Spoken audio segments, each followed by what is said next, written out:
صبح کا وقت ہے، آنکھ بھی کھلی ہے، کوئی اذان کی آواز بھی کان میں آئی ہے، آپ کا نفس کہتا ہے ابھی سو جی، آپ نے اپنی چادر یا کمبل کو درست کیا اور کروٹ لی اور سو گئے۔ یہ کیا ہے؟ آپ نے کس کا حکم پیچھے پھینکا اور کس کا حکم مانا؟ اللہ کے حکم کو پیچھے پھینک دیا، نفس کے حکم کو آگے رکھا۔ یہ شرک، اس شرک کو جاننے والے بہت کم ہیں۔ مولانا روم نے خوب کہا تھا، نفس ماں ہم کم ترس فرعون نیست لیکن ایراعون نیست۔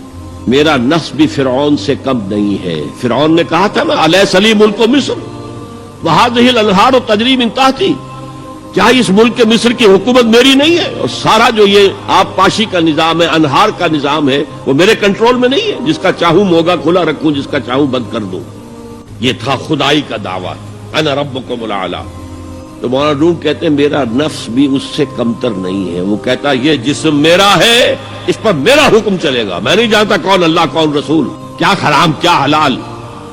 تو فرعون سے کم تو نہیں ہے میرا نفس، لیکن ایراعون اس کی بہت مدد تھی، فوج تھی، لاؤ لشکر تھا، تو اس نے زبان سے بھی کہہ دیا کھل کر انا ربکم الاعلی۔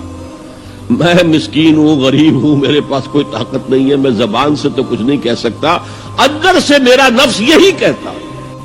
یہ نفس کی حکومت قرآن کہتا ہے، میں حیران ہوتا ہوں، دو جگہ یہ مضمون آیا ہے، ارأیت من اتخذ الہہ ہواہ افانت تکون علیہ وکیلا۔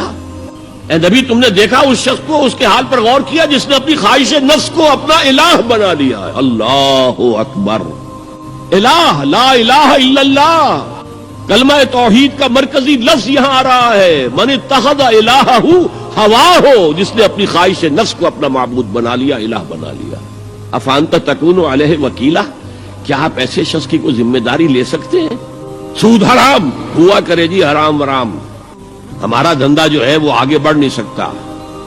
اللہ کے حکم کو پیچھے ڈالا، نفس کے تقاضے کو آگے رکھا۔ کون معبود ہے آپ کا؟ نام عبداللہ رکھیے، نام عبد الرحمن رکھیے، ہے عبد النفس، نفس کے بندے، نفس کے غلام۔ پوچھا گیا ای الہجرت افضل ہو یا رسول اللہ، اے اللہ کے رسول بتائیے سب سے اعلیٰ ہجرت کون سی ہے، افضل؟ فرمایا ان تہجر ما کرہ ربک، ہر اس چیز کو چھوڑ دو جو تمہارے رب کو پسند نہیں۔ آج رات ہی سے آپ ہجرت شروع کر سکتے ہیں۔ جائزہ لیجئے کیا کیا چیزیں میری زندگی میں خلاف شریعت ہیں، جو اللہ کو ناپسند ہے، فیصلہ کیجئے کہ آج کے بعد نہیں ہوگی۔ ہجرت شروع ہو گئی، افضل الہجرہ، سب سے افضل ہجرت شروع ہو گئی۔ المجاہد من جاہد نفسہ، جہاد تو یہاں سے شروع ہو گیا، اپنے نفس کے خلاف جہاد کرنا۔ صبح نفس نے کہا ابھی سو جاؤ، آپ نے نفس کی بات کو رد کیا، اپنا کمبل اٹھا کے پھینکا، اٹھے، وضو کیا، نماز کے لیے آپ مسجد چل دیے، آپ نے جہاد کیا نفس کے خلاف۔ یہ افضل الجہاد ہے۔ افرأیت من اتخذ الہہ ہواہ افانت تکون علیہ وکیلا، کیا تم نے غور کیا اس شخص کی حالت پر جس نے اپنی خواہش نفس کو اپنا معبود بنا لیا، الہ بنا لیا؟ کہہ رہا ہے لا الہ الا اللہ، لا الہ الا اللہ، لیکن الہ تو اس کا لفظ ہے۔ ظاہر بات ہے فرعون نے اگر دعویٰ کیا تھا میں تمہارا خدا ہوں، انا ربکم الاعلی، تو کیا اس کا مطلب یہ تھا کائنات میں نے پیدا کی ہے، تمہیں میں نے پیدا کیا؟ ذرا سوچئے، کیا وہ بزرگ موجود نہیں ہوں گے جنہوں نے اسے دیکھا ہو کہ آج اس کی ولادت ہوئی تھی، کل اس کی کوئی اور سیری بنی ہوئی تھی؟ یہ کیسے دعویٰ کیا تھا؟ میرا حکم چلے گا، میں نہیں جانتا، الیس لی ملک مصر، مصر کی حکومت میری ہے کہ نہیں؟ یہ دعویٰ تھا، یہ خدائی کا دعویٰ ہے۔